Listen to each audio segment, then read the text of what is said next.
Assalamualaikum warahmatullahi wabarakatuh.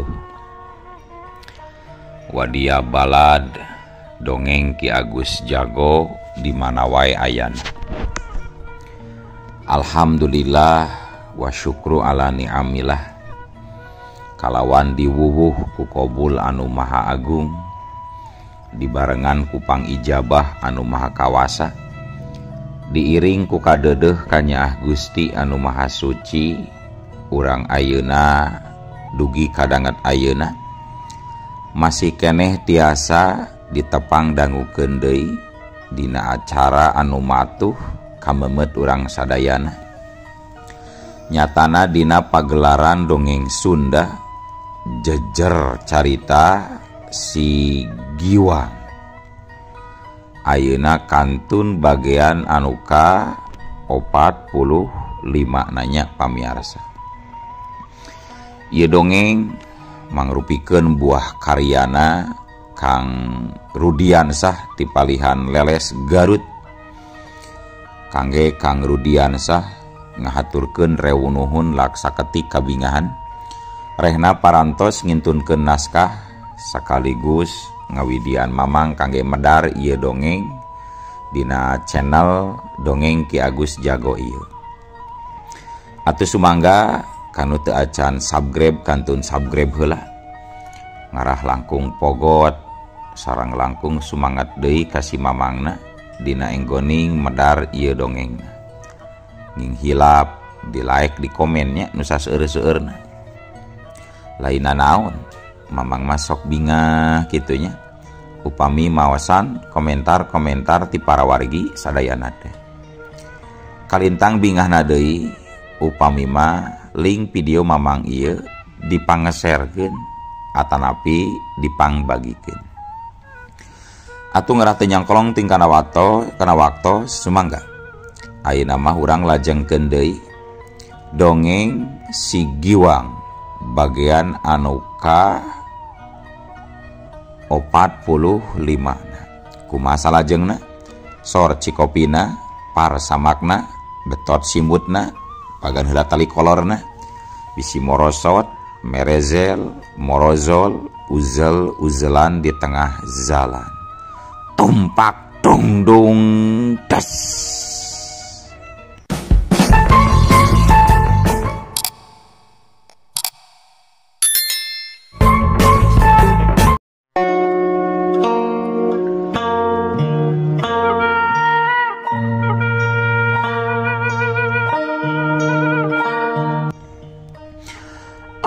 Jangan Kang Abud, jangan. Aik tidak bersalah Kang Abud. Saya mohon, jangan lakukan itu Kang Abud. Nondori undur-unduran ka tukang. Sedangkeun si Abud terus ngarangseg maju ka hareup. Ki Samudra katingali ngawaskeun ti tukang bari nyumput sakapeungeh keh seuri sorangan. Maneh kajeun arek ceurik bijil cimata getih oge. Ku dewek moal dibere ampun deuleu. Maneh kudu pae ku leungeun dewek sia awewe bule. Nondori harita rambisak nalangsa sabab dirina bakal jadi korban dibinasa ku ririwa Abud anu dendam. Aya rasa kaduhung dina batina. Mun teu kabur mah meureunan manehna bakal salamet. Si Giwang nempo kitu karunyaeun ka Nondori. Terus boga karep hayang nulungan jeung ngabebaskeun Nondori tina ancaman si Abud anu kasandingan ku arwah kapanasaranana Mbah Buyut giring-giring. Sedangkeun Nondori harita terus cerik balilahan. Derog-dog Nondori lumpat kabeh wetankeun. Tapi jeleng kolewat cilegedeg. Si Abud ngan sajorelat.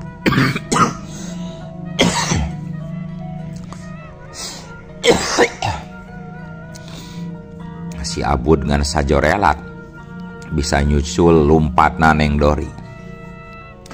Lumpat ka kidul disusul, lumpat ka kulon ka kaler sumawona, malah ngadon dipegat ku Ki Samudra. Tolong saya Ki Samudra, tolong. Keur can apal mah Ki Samudra dalang sakabeh tina eta kajadian. Non Dori rada regreg terus minta tulung. Ampura non, aki mah teu bisa nulungan. Ki Samudra nembalan kitu, tapi bari gancang newak leungeun Non Dori ditalikungkeun ka handap. Karawek. Non Dori puguh we kaget lain di kieuna ku tindakan Ki Samudra anu memang di luar dugaan. Ki Samudra, kenapa ini? Apa Ki Samudra yang akan dilakukan? Mau apa Ki Samudra? Cek Non Dori bari barontak. Tapi Ki Samudra bangun teu malire kana carita Non Dori. Bah, enggal bah, geura laksanakeun kaoyong sareng maksud zalira. Enggal bah. Cek Ki Samudra ka Mbah Buyut giling-giling.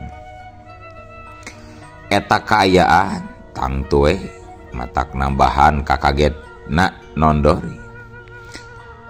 Piatap, ternyata maneh dalang dibalik semua ini Ki Samudra. Non Dori terus barontak sarta tetara jalan hayang bisa lepas tina cangkreman Ki Samudra. Ki Samudra ukur ngehkeh seuri harita teh. Laju si Abu tembong nyerengeh seuri anu mungguh nambahan pikasieun pikeun Non Dori mah. Leumpang ngadeukeutan bari dua leungeunna rangga, huntuna jadi bijil bari sihungan. Jerit, jerit, Non Dori jejeritan mata kuas. Sukmana si Giwang katingali ngabelesat laju nyurup kana ragana Non Dori. Hus! Cileg! Jirim Non Dori robah jadi jirim si Giwang katingalina ku Ki Samudra jeung ku Mbah Buyut giling-giling. Ki Samudra bener-bener kaget harita teh. Jeung can oge leungit tina rasa kakagetna. Si Giwang langsung nyiku hulu angan Ki Samudra anu terus ngajurah roh ka tukang. Hut cebrot, kablung. Kurang ajar. Maneh geuning eta teh Giwang. Mbah Buyut giling-giling anu nyanding kana ragana si Abud netep seukeut ka Non Dori anu katempo kumaha nama si Giwang we.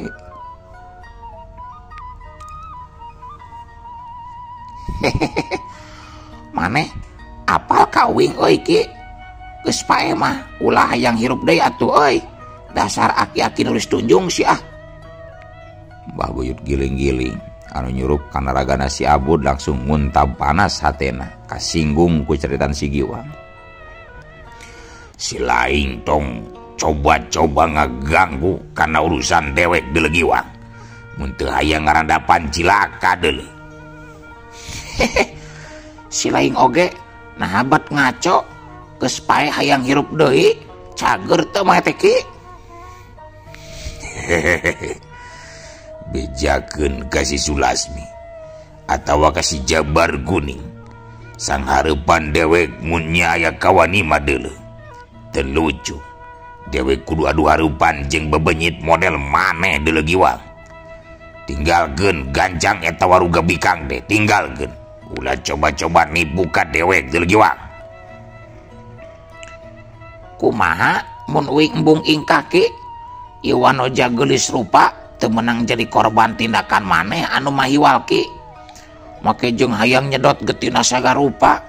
Mending oge sedot mah tuh bool munding geraki nikmat pedo. Pas bijil enak raos tak Ki. Kurang ngajar. Budak burung sia teu beunang disabaran teuing kaditu ingkah indit sia indit atawa jasad si laing hayang leungit aya nu mawa ku dedemit-dedemit anu ngageugeuh alas banda wasa deuleu. Alah kutan tapi uing mah teu sieun da ku ririwat teh Ki. jika maneh sarua ririwa teu sieun wing make. Setan alasia ngajakeun nyarita kitu ka dewek. Rasakan ieu akibatna Giwang. Ya, corelat jeleng kolebat. Antukna si Abud anu geus kasandingan ku Mbah Buyut giling-giling geus teu bisa nahan deui geteran seuneu amarahna. Harita ngacorelat bari ngagerohan daruan ngandung geter tanaga lapisan. Mokaha si Giwang teu bisa ngagap enteng kana daya panarajang lawan anu tetela nyidem geter kasakten anu luar biasa. Leuwihna ti eta si Giwang oge surti manehna mangsa nyang hareupan keur ngagunakeun raga jalma sejen. Matak manehna kudu hati-hati mangsa ngungkulan panarajang lawan sangkan warugana nondori teu nepi ka ngarandapan cilaka. Ku kituna si Giwang nalika ngalakonan eta tarung jadi leuwih ngutamakeun ilmu pangenteng badana katut kacepetan gerak sarta kakuatan. Tur teu wani bantrok kakuatan ngaliwatan leungeun masing-masing sabab bisi cilaka balukarna karandapan kuraga anu keur disurupanana. Sedengkeun Mbah Buyut giling-giling anu make jasad si Abud terus ngarangseg musuh ku panarajang-panarajang ampuhna anu memang matak ngabayakeun pikeun jiwa lawan. Pang-pangna mah ramo-ramo leungeun si Abud anu jadi jareg-jereg hareuras mu hiji ancaman pikeun si Giwang. Jambretan kana genggerong lawan mangrupa sasaran utama pikeun Mbah Buyut giling-giling. Oge jowolan-jowolan kana kulit beuteung musuh anu bisa bae sakali kebenangan langsung binasa. Damun seug si Giwang lain muridna Ambu Sulasmi mah kasambung ku Mbah Buyut Jabar Kuning guru gaibna teh geus bisa dipastikeun si Giwang bakal kawalahan mangsa ngungkulan kagarangan panarajang si Abud. Ki Samudra anu tadi ngajurah roh ka tukang tembong geus nangtung deui di tempat anu rada anggang bari merhatikeun kanu keur tarung. Sakapeung bari ngucek-ngucek panona sabab asal lieur keur manehna mah. Waktu ningali dua jirim anu keur pating corelat pating kolebat mangsa ngadu kacepetan gerak katut kaparigelan ilmu silat.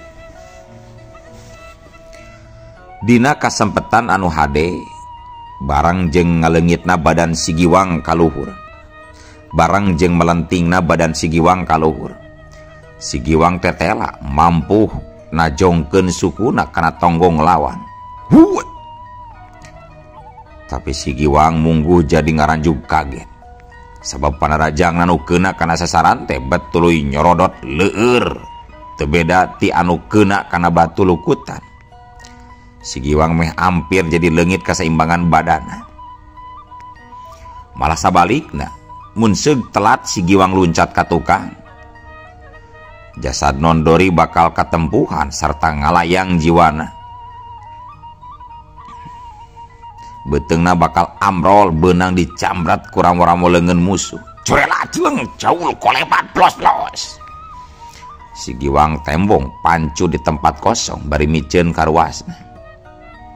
Si Giwang ngarti jeung nyaho ilmu naon anu kacangking ku musuh. Iya umurnanya anu disebut ilmu belut putih teh ki. Si Giwang sanajan hatena keur ngemuka kaget tapi teu boleh we unggal nyarita teh bari dibarengan ku seuri. Sedengkeun si Abud anu sarua geus pancu dina tangtunganana kadenge ngagerandang ngomong sorangan kalayan ngupat kayaan musuhna. Nya ieu budak lain budak samanea. Lebar mun nepi ka diperenan ku diri aing. Ieu budak bisa dimangpaatkeun kakuatan anak dina hiji waktu mah ku diri aing. Sanggeus kitu, jasad si Abud nyarita ditujukeun ka Ki Samudra. Samudra, leuwih hade urang tinggalkeun ieu patempatan. Sarta sakali deui gagal getih parawan bule ayeuna teu naon.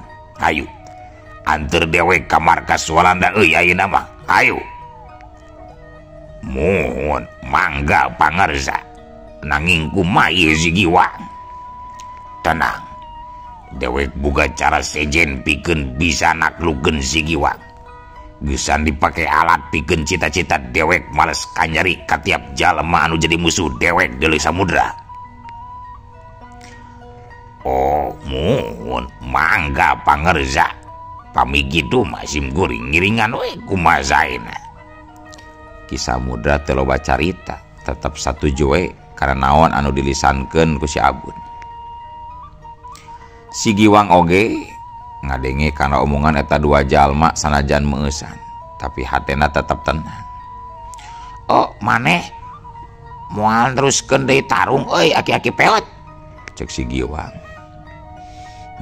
Si laing munggu hebat, bisa nyangking ilmu pangrungu panenang raga. Ngantong waka sombong deuleu. Daguan ke waktuna urang terus gede ye tarung deuleu Giwang. Oga, aki-aki peot. Ari kitu mah kahayangna kuing dilayanan ki. Kuing di daguan lah. Kuing ini heula nya ki. Hiat. Curelat, kolebat, les.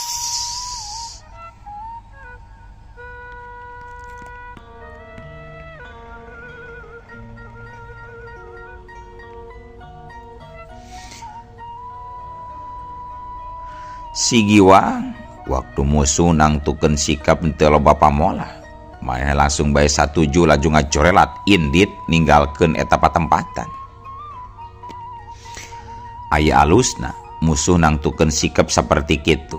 Jadi si Giwang aya kasempatan pikeun mawa indit nondori ka tempat anu kawilang aman. Nepi ka hiji wates pilemburan, si Giwang gancang kaluar tina ragana nondori anu langsung ngelepek ka piuhan teu inget di bumi alam. Tapi si Giwang oge teu ngantep kitu bae nondori sinakayan kapaehan. Samemeh indit si Giwang noel heula beuheung nondori lalaunan. Dadak sakala nondori lilir tina kapiuhanana. Sok ace ditinggalkeun heula kuing di dieu nya. Aman da aya di dieu mager ace, cek si Giwang ngomong sorangan. Bari moal kadengin ieu ku nondori oge. Da beda kayaan. Si Giwang jadi tintrim hatena ayeuna mah sabab wanoja anu ditulunganana salamet. Belesat. Sukmana si Giwang terus ngabelesat ninggalkeun eta patempatan, laju mulang asup deui kana waruga badagna. Ya Tuhan, di mana ini aing? Cek nondori bari kerung ngemuka kaget. Ngahuleng nginget-nginget kana kajadian anu karanapan ku dirina asa dina pangimpian. Panggih jeung hiji budak anu nulungan dirina dipegat ku si Abun. Tapi ayeuna mangsa dirina sadar tetelai di tempat anu asing jeung kayan keur sepi teh sasaha. Da puguh karek wanci isuk-isuk harita teh barang jeung meletekna panon poe ti behwetan. Nondori nyabakan saku bajuna. Duit bekal anu disakuan kabeneran aya keneh. Nondori saterusna asup ka eta pilemburan. Anu tangtuna bae jadi bahan perhatian jalma rea, khususna keluarga pilemburan. Meureunnan cek pikirna, nahabat aya non walanda asup ka pilemburan, bari leumpang teu dikawal-kawal acan. Muru warung sangu anu kabeneran masih kene sepi, can loba anu meuli, sabab masih kayan isuk-isuk. Anu boga eta warung mangrupa awe kolot tadina mah sarua ngemuka kaget waktu kadatangan nondori. Harita gancang dibagiakeun sakumaha mistina. Mangga non wilujeng sumping di warung nama emeh. Duh, asa ku harianeun warung mah kasumpingan ku non bari enjing-enjing. Cek anu boga warung ngakukeun ngaran mah emeh. Nondori bari gek diuk dina bangku panjang, gancang ngawalon. Bari imut ka mah emeh. Nyobaan manehna nyarita ngagunakeun bahasa Sunda. Ma emeh, abdi mau makan endahar di sini. Abdi sedang lapar ini teh Maeme, cek Nondori anu memang lapareun hayang ngendahar. Oh muhun, mangga non mangga, antosan sakedapnya non. Maeme gancang harita sayagi pikeun ngalas sangu jeung Nendori ngalarisan. Tapi acan oge Maeme ngalas sangu keur Nondori jeung deungeunna. Ngaradak tibeh jalan anu memang rada anggang kene. Tembong aya 4 urang jalma muru ka eta warung. Anu tiluan mah kawilang ngarora kene. Tapi nu saurangna deui mah kayana geus kolot, buukna panjang cetuk kuis. Make kampret hideung dina cangkeng kencana sarua nogel badog panjang. Maemeh nepi ka molotot panona nalika nempo ka jalan meh teu ngicep-ngicep. Mencrong ka 4 urang jalma nu keur laleumpang muru ka warungna. Aduh, cilaka. Aya si Samsuri jeung 2 baladna anu kamari ditintak ku hiji jajakang ora di warung pulen. Ayeuna ngadon datang deui ka ieu lembur bari dibarengan ku lalaki kolot. Malah datangna oge ngadon ka warung aing deui. Aduh, cilaka. Maemeh nyahueun ka 3 jalma. Di antarana memang si Samsuri, si Kartawi jeung si Barkowi. Ngan ka lalaki kolotna mah memang teu apaleun. Ningali oge memang karak harita.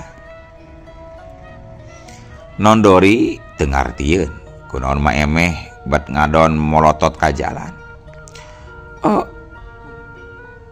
Hapunten Maeme, aya naon Maeme bat melotot ke jalan. Aik bener-bener teu paham wel. Nondori neuteup ka Maeme. Maeme sanajan keur kaget, tapi bisa keneh jeung mampu nembalan. Cilaka naon? Ada orang jahat datang ke warung manon. Tembal Maeme. Aya orang jahat.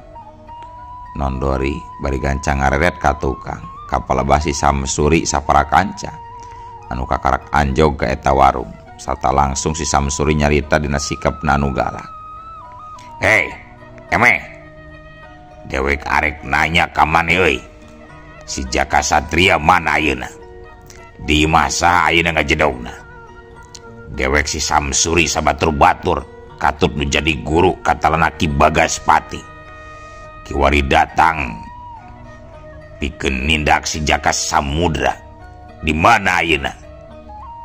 Cek si Samsuri. Maemeh bari ngageter hatena maksakeun ngajawab. Sumun kartos Aden. Jaka Satria mah aya di bumina pupuh lembur. Jawab Maemeh sajujurna. Syukur maneh geus jawab anu jujur. Ayeuna dewek opatan arek langsung ka imana pupuh lembur pikeun nangtang ijen ka si Jaka Satria. Cek si Samsuri bari terus rek indit deui ti eta warung. Ngan acan oge ngalengkah Nondori kadenge nyarita ditujukeun ka maranehna. Maaf, apa kalian bener kereneangan olang anu namina Jaka Satria? Cek Nondori. Atuh meh bareng opatanana pating lareret bari langsung sadar yen didinya tetela aya non Walanda arek arit oge ngaradak teu jadi.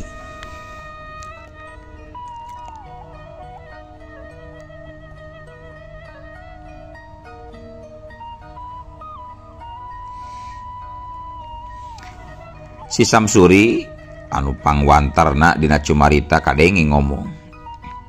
Ai, gening aya si Non. Nah kumaha kitu Non? Bet nanya kitu. Wau ka si Jaka Satrianya. Tapi piraku we deui. Urang Walanda bet bisa deukeut jeung lalaki pribumi. Tidak. Aik tidak wau. Aik ngan ukur ada urusan penting sama dia olang. Barangkali Aik boleh tahu ciri-ciri olang tersebut bagaimana? Apa dia seorang pendekar? Nondori gancang nembalan. Nya, memang jawara eta jelma teh Non. Musuh kita-kita semua. make pakaian barodas termasuk warna beungkeut dina babatokna oge warna bodas eta teh naon. Oh, sungguh kebetulan sekali. Apa kita boleh berangkat bersama untuk menemui itu orang? Cik Nondori ngajakan bareng Indit. Oh, mangga non, mangga, ayo kita berangkat bersama, ayo non. Ari kanon Walanda mah si Samsuri katut kabehanana teu waranian kurang ajar. Boh dina sikap pon kitu di dina caritaan estuni ngajenan pisan. Nondori samemeh Indit harita nyelang ngaret ka Maemeh anu molohok. Ngabandungan Nondori anu bangun loma cacarita jeung si Samsuri. Maaf Maemeh, Aik tidak jadi makan di sini. Malgi Aik ada keperluan yang tidak dapat ditinggalkan. Cek Nondori. Maemeh setengah ngarenjak gancang nembalan. Oh, mangga non, mangga. Tembal Maemeh. Gancangna carita Nondori harita terus Indit barang jeung si Samsuri katut nu sejena ngajugjug ka imah pupuh lembur. Maemeh bari ngawaskeun kanu keur Arindit terus ngusap beungeutna. Cilaka si Samsuri deket jeung urang Walanda. Karunya we Kaden Satria manehna keur pada ngakalahkeun jeung pada nguber-nguber. Maemeh jadi boga sangkaan teu bener ka Nondori. Caturkeun di imahna pupuh lembur nyaeta di imahna Aki Juha. Harita teh Jaka Satria anu karek beres mandi jeung salin baju. Kadengi keur ngobrol jeung Ki Juha. Bari nyang hareupan beuleum sampe meunang meulem ambu Juha di hawu. Aki Juha kadengi anu keur cumarita. Geus aya sabara urang warga Ngora. Boh lalagina, boh awewena. Kalayan boga kaayang, terus sumanget gede. Maranena arataun bizan, nalika ku Aki dibere nyao. Sarta pabeja-beja jeung pada baturna. Yen aya jago Ngora siap ngalatih maranena dina hal olah kanuragan. Sarta poe ieu mun taya halangan mah Aki siap ngayakeun sawala di balai pasewakan Den. Badami kalayan asa mangsa ngadageun hiji paguron di lembur dipingpin ku Aden. Kitu ta Den. Ceki Juha nyaritana dari anaker. Jaka Satria bari manggut gancang awalon. Muhun, alhamdulillah. Pami warga pilemburan tos aya nu uningangeun sarta siap dilatih ilmu ku diri abdi. Eta oge mudah-mudahan we aya ridho ti Gusti. Tur maparin kalancaran kana pamaksadan abdi. Ngeunaan tempat sinarang waktos gempungan mah mangga we kumasaena numutkeun Ki Juha. Cek Jaka Satria. Ngan sabot keur kitu na atuh ari ujug-ujug uluh waktosna kabujeng seep wadia balad dongeng Ki Agus Jago. Keun atunya ieu dongeng teh urang cekapkeun we heula dugi ka dieu. Insyaallah enjing pageto baris dilajengkeun deui. Atuh ku kitu ku kieuna mamang sajamit mungkur amit mundur ti payunan para wargi sadayana. Hayu ah. Assalamualaikum warahmatullahi wabarakatuh.